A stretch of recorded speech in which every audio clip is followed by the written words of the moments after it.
Assista agora a mais um lançamento com a qualidade Vídeo 3.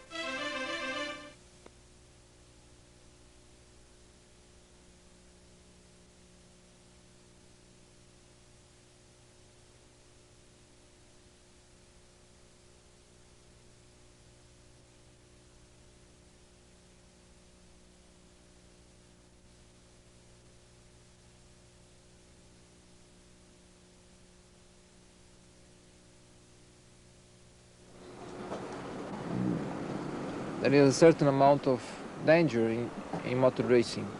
Formula One is part of motor racing, you know. So anytime you go driving, testing or racing, you are exposed to some risks. There are calculated risks and there are unexpected situations that can happen. And you can be gone just in a fraction of a second. So you realize that you're nobody. Suddenly you're nobody, and your life can have an end sudden. This is part of your life, and you either face it in a professional, in a cool manner, or you just drop it, just leave it and don't do it anymore, really. And I happen to like too much what I do to just drop it. I can't drop it. It's part of my life.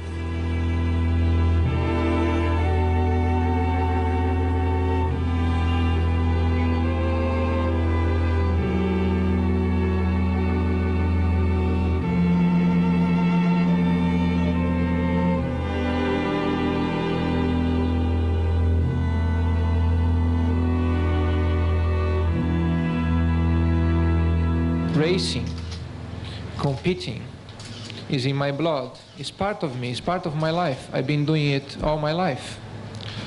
And it stands up before anything else.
O Ayrton, quando criança, sempre foi muitíssimo agitado.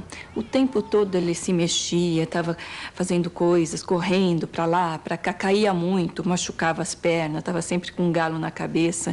Minha mãe achava que ele tinha algum problema na cabeça, queria levá-lo ao médico para ver se realmente... Porque ele não parava nunca, ele estava sempre em movimento, sempre em movimento. Mas esse era a energia, né? Ele tinha muita energia para gastar. E, na verdade, depois disso tudo, ele canalizou para a corrida, né? Toda essa força, essa impulsividade, essa agressividade, ele canalizou para a corrida. Ao lado dessa faceta dele sempre agitada, movimentada e tal, ele era uma criança super carinhosa e tinha um coração de ouro. Tudo que ele tinha, ele dava. Corrente de ouro, ele dava para a namorada.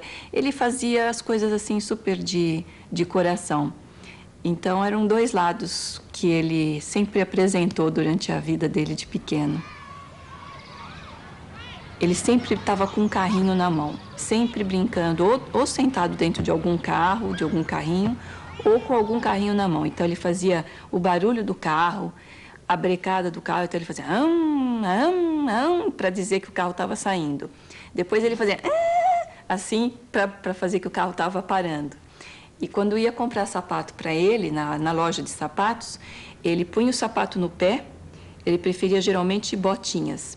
E ele saía correndo na loja e aí dava uma brecada. Aí ele dava uma brecadinha de lado, se brecava, ele gostava do sapato. Mãe, pode comprar esse sapato. Se não brecava, ele não queria levar o sapato de jeito nenhum.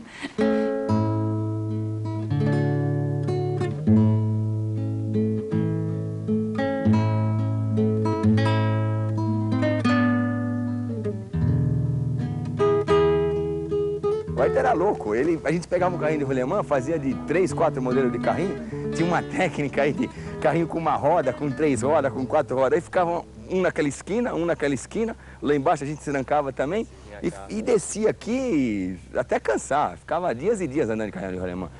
Tava de bobeira à tarde e tal, não tinha o que fazer, carrinho de rolemã, tomava uns tombos, aí se estrupiava, batia lá, capotava e depois kart também, né?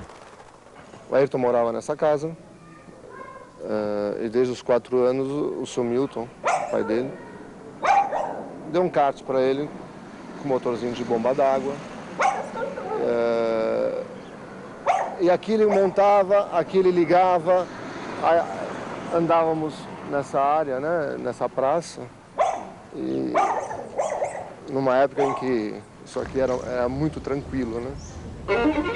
Eram 2 horas andando, 1 hora andando. E isso era uma constante. A personalidade dele era diferente. Eu acho que se alguém nasceu para fazer isso, era ele. Chegava do colégio, começava a mexer em kart, ou então ia para Interlagos, que nem o Roberto falou, treinava, todo dia que treinava, direto. O cara ia para Interlagos direto. Aí treinava, chegava em casa, desmontava o kart inteirinho, limpava, polia, encerava, pintava, arrumava e ficava numa pecinha, às vezes 1, 2 horas. Eu não tinha paciência. Eu falava, você fica arrumando essa peça, daqui 1 hora eu volto. Porque ele ficava, às vezes, 2, 3 horas arrumando um negócio no freio lá para virar uma curva melhor ou colocar um plástico melhor, alguma coisa. Insistia mesmo até, talvez, achar a perfeição, né? Então, na minha opinião, tudo que fez o Ayrton ser o que ele é, era ele mesmo, como pessoa assim, ele sempre foi muito a fundo em tudo que ele quis, insistia, e lógico que gostava.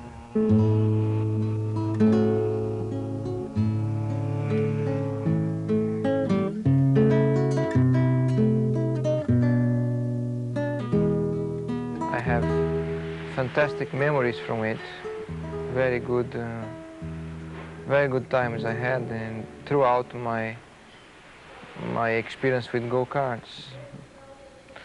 Be here in Brazil or when I went to Europe or Japan, and basically the go-kart has been from 4 years old to 21. So most part of my life I've been racing go-karts.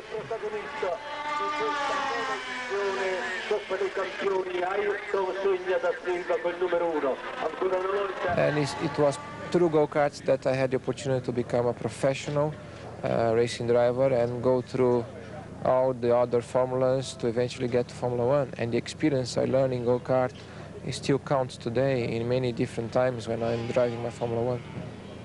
And it's something that I keep still a great passion for it.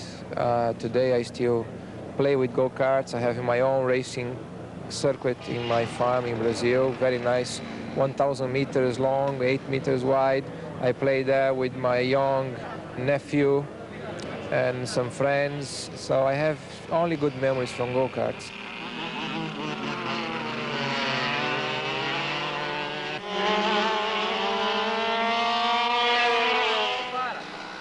They push very hard. They go pretty fast. They have also their engines really going well. They pull very strong. That's fun. I'm gonna try some other go-karts, see if I find a better one.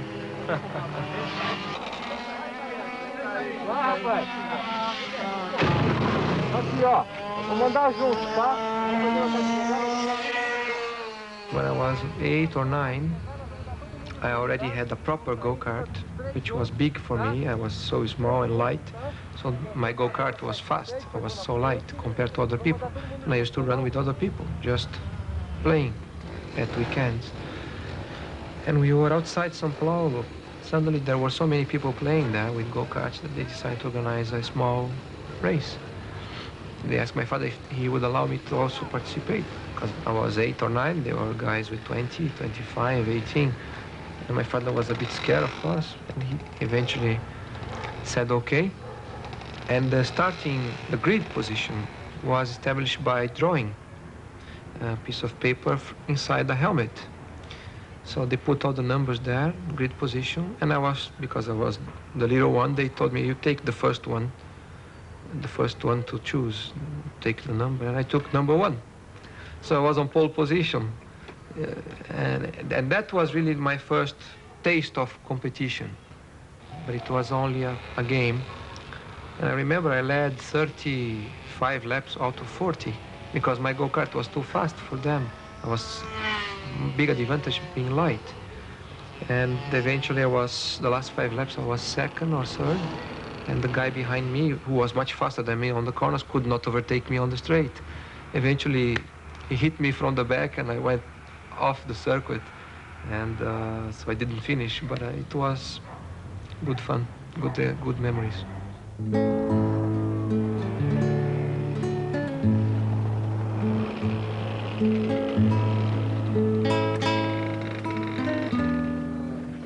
44, 45, 44. Quantas voltas foram? Mas eu vou desclassificar o 34 e 45. Por quê? Por irregularidade. Tá. Aí, pra você. Valeu. Aí, pessoal. In what I've been doing, go-karts when I was very young, or then racing cars in Europe, then Formula One, the goal, the objective has been always one. You change the places and the people and the categories, but the main motivation has been always to be the first, to win, to be the fastest. It's the best motivation, if not the only one, the real motivation to do my profession, that keep you strong, keep you happy, because it's a big challenge. It is difficult, of course, so when you get it, it's an extraordinary feeling.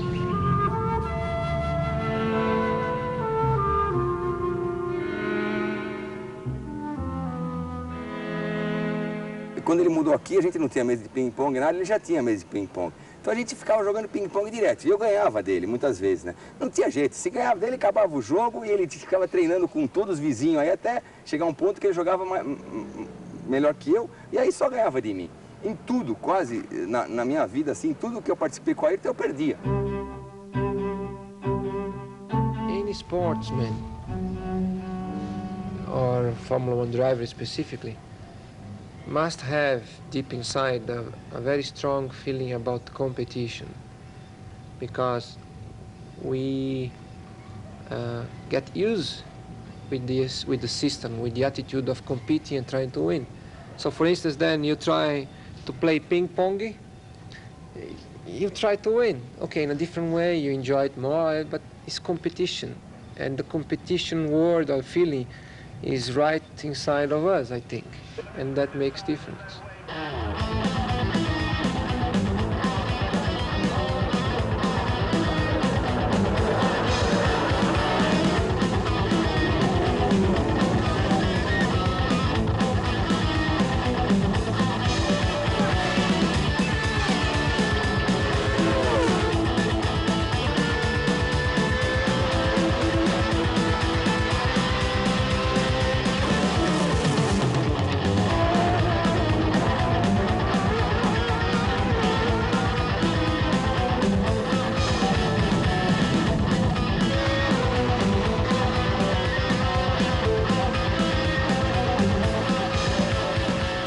Onde ele passava, acontecia encrencas, né? Aliás, depois na Fórmula 1 ele foi chamado campeão das encrencas, porque onde ele aparecia, ficava aquele tumulto, aquela coisa toda em volta.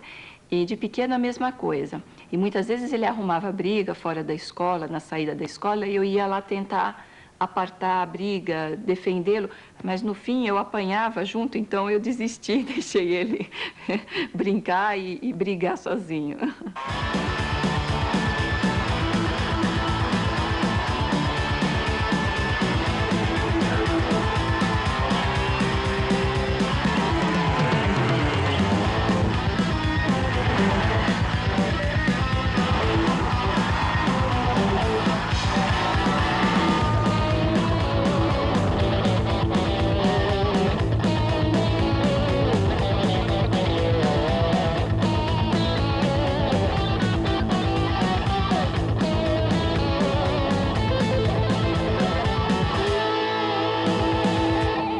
Entramos a la carrera para ganar. No existía enemigo para él, ni concurrente. Él entraba para ganar. Le decía, da una manera a ver si puede. Dice, no, para mí es primer lugar. I remember after the race I won in Jesolo when I passed him on the last lap. The next day, on the Monday at the hotel, he was seriously pissed off. He was very, very unhappy. And I was playing around with my mechanic near the pool. And he just appeared out of nowhere and pushed me into the pool. And then he started smiling. It seemed to make him happy. I think all the good guys hate to be beaten. You can't be good unless it hurts to be beaten. So, but he had that as much, maybe more than most of us.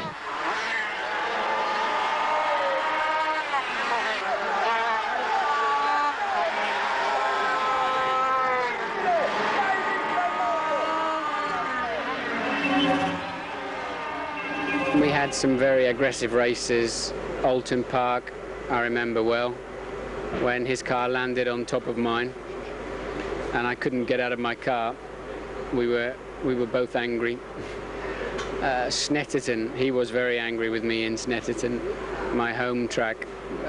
We touched down the back straight. I was on pole, he was trying to pass me, and we touched and his car went into the air.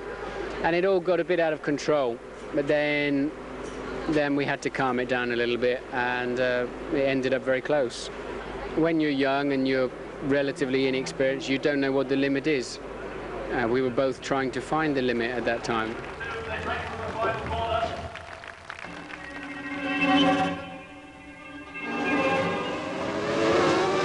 Senna, c'était un pilote.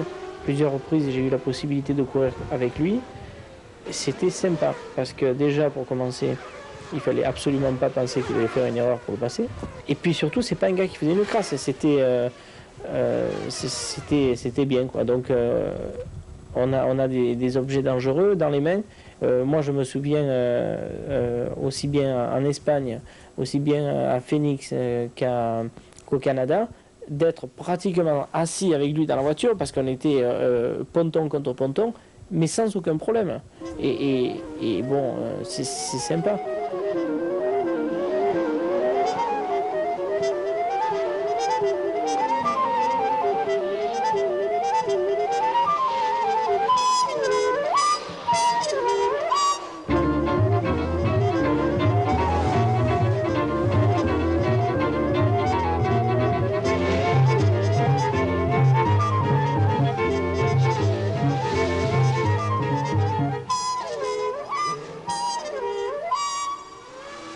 was very exciting. It was enjoyable because I think it was a clean fight and exciting one, right on the limit. And in those situations is where I get my enjoyment from my profession. The fact that I am aggressive, I am very strong about my passion, my profession, brings me some difficulties from time to time. It's in my personality, first of all, and of course I have developed it throughout my life, and I have applied it in motor racing. So many times it's one of my qualities. Sometimes it has cost me a race or has cost me some good results, but this is my characteristic, this is my personality, and that's what I am. The main thing is to be yourself and not allow people to disturb you, to be different because they want you to be different. You gotta be yourself. Some people may like you, some people dislike you. You're just a human being, like everybody. You fail sometimes, you succeed some others. The main purpose is to succeed, of course, but many times it's through a mistake, due to your own personality or your own character or interference that you get on the way, that you learn. And the main thing is to make sure you learn through your mistakes and get better. El estilo se va cumpliendo con el tiempo. Nadie nació sabiendo. Yo al principio, cuando yo corría, todo lo agarraba fuerte. Hasta me lastimaba las manos. Después comprendí que no era necesario. Con los dedos se manejaba mejor. Y que todo se va haciendo con el tiempo. Nadie nació sabiendo.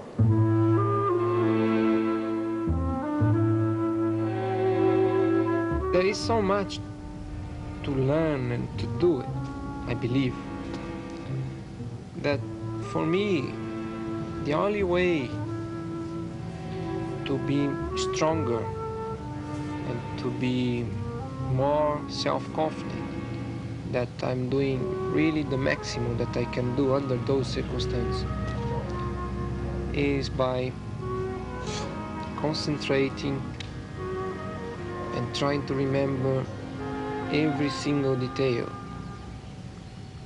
regarding that situation and to imagine any future problems and therefore get it as right as possible. And you develop it through the year, through the time you develop it.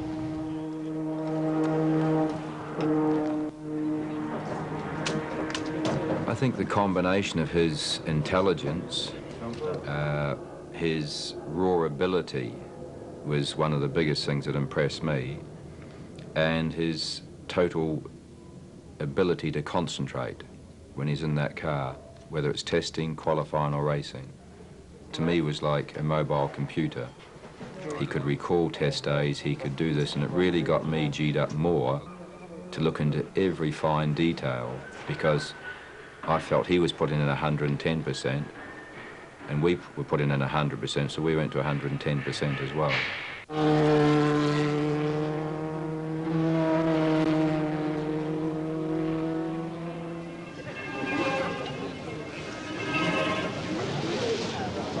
He was a young guy when he came to us, younger than most of our drivers had been, but with an amazing maturity and a very single-minded, very determined.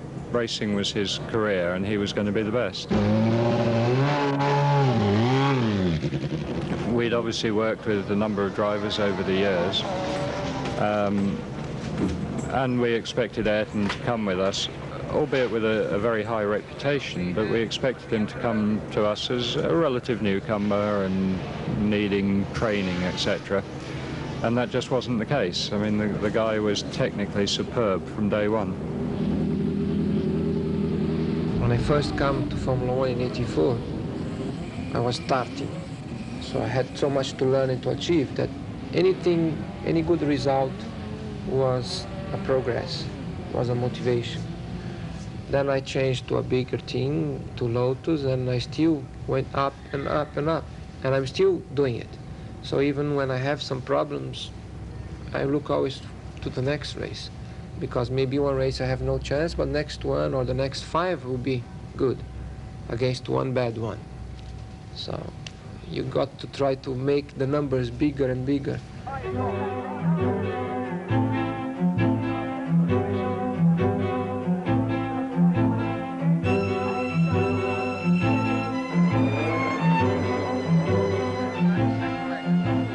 His approach was basically to sit down with the engineers, confirm that things he was expecting to be done to the cars had been done, talking about the setup. He'd spend a lot of time on tyres, because in those days there were choices of tyres. He would work out a program in conjunction with the engineers and myself of what we wanted to try during practice, how we wanted to try it, when we wanted to run full tanks, how many laps we would do on this, that and the other. And then it would flow from there. When I started with them, I didn't have the car, the tires were not flat, square. They were a bit round, so I was going like this, you know.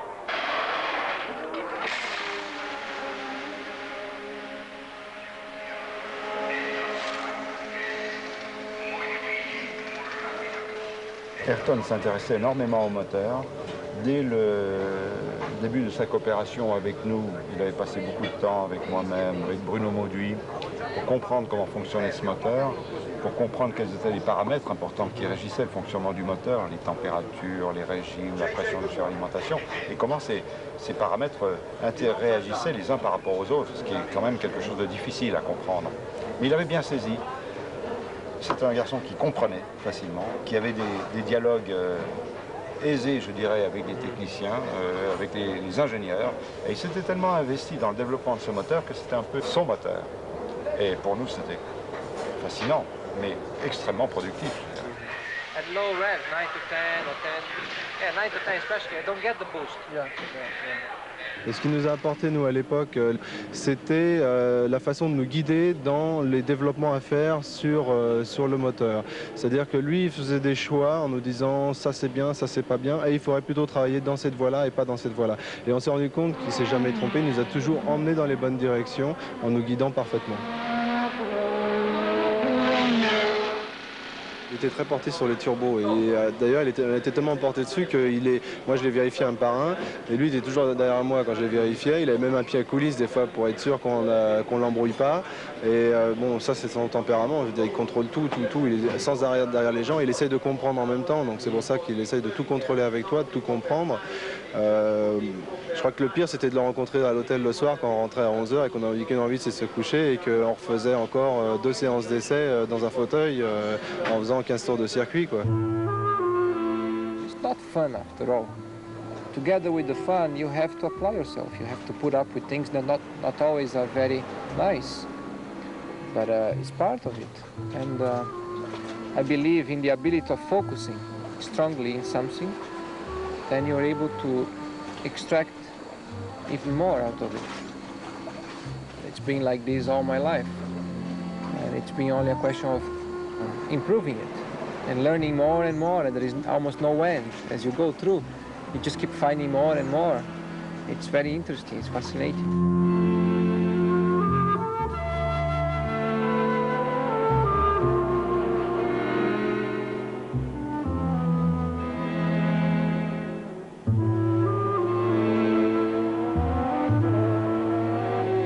One of the things that was most awe-inspiring about him as a race driver was his ability somehow to detach his mind from the physical requirements of driving the car. And those physical requirements are very high.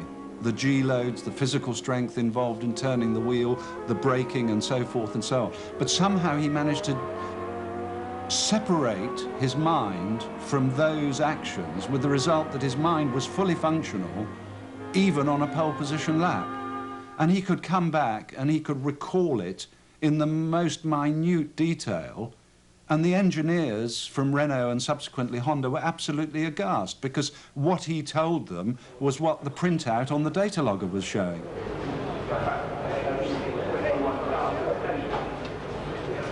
The car is an extension of you. It's an extension of your body because you are tight as part of it. And as more part of it you can be and you can feel, more sensitive you be to the actions and reactions of it, and therefore better you are going to exploit it. It's the body work that gets the airflow through and gets the aerodynamics to work well. Is the strength of the chassis that will save you from accidents. It's the power of the engine that will power you forward. It's the ability of the brakes to stop you. It's the suspension movements that are going to absorb the bumps and the vibrations of engine, road, tires. The tires are going to roll you forward smoothly, will give you the grip to stop if you need to stop quick, go forward if you need to go forward quickly, turn quick. I could describe so many things about it, so many details, but you are part of it, and more you can be part of it, more you can be one unique thing, for sure better you do.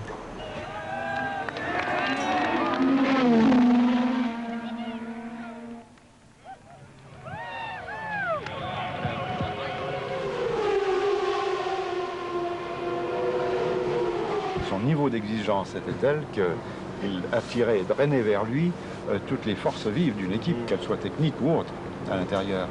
Et les ressources finalement d'une équipe comme Lotus, c'est pas très grande malgré tout à l'époque. Et la carrure du personnage, l'importance du personnage ont fait qu'il a pompé cette équipe, mais littéralement, il l'a vidée de ses forces.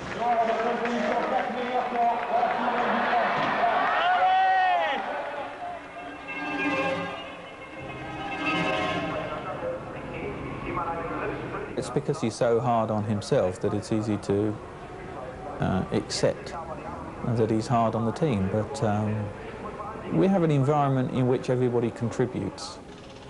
And what Ayrton is given the opportunity to do throughout the year and at critical milestones in the programs is to contribute. And nobody makes any demands. Everybody just contributes, pushes. We push on each other to improve the complete performance. The period in which Ayrton and Alan drove together was a challenge that I gladly accepted because the benefits of having them together in the same team vastly outweighed the disadvantages. McLaren est la seule équipe, je crois, à pouvoir se vanter d'avoir souvent eu deux numéros 1, à égalité de chance, aussi bien sur le plan du matériel que sur le plan psychologique, ça c'est très important. Et puis, bon, moi je vais l'aider à être bien dans sa peau, à s'intégrer à l'équipe. Il n'a jamais été avec un coéquipier qui rit vite.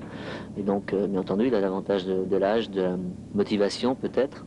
Et moi, de mon côté, j'ai l'expérience, j'ai le fait d'être très bien dans cette équipe.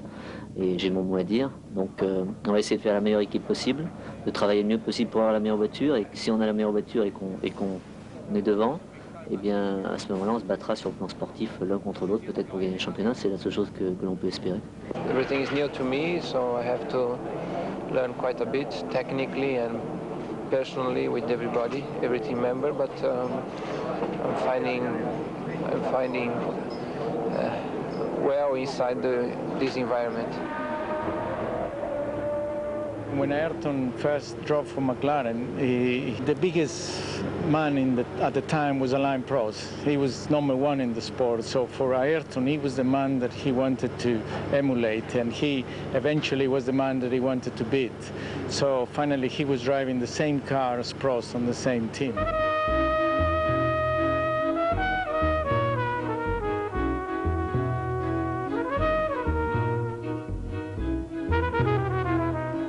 think you should admire.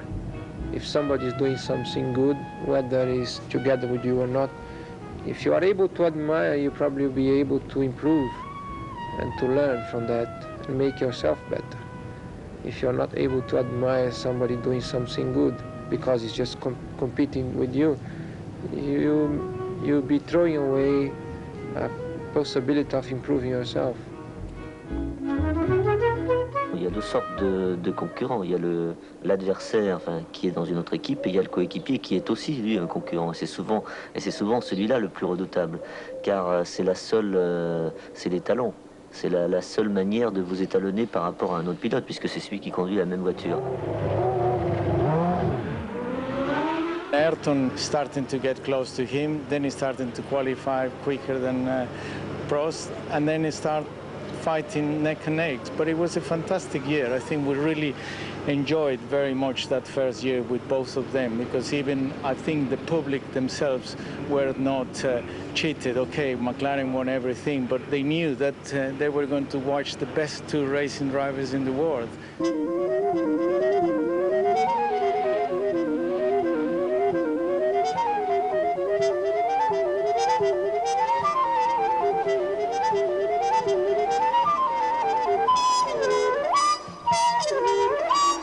Ayrton has, for the first time in his career, the car able to be world champion, and he does not want to let his chance, going away.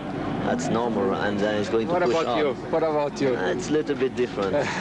So you're gonna let it go? I have a little bit more pressure than, you put me more pressure.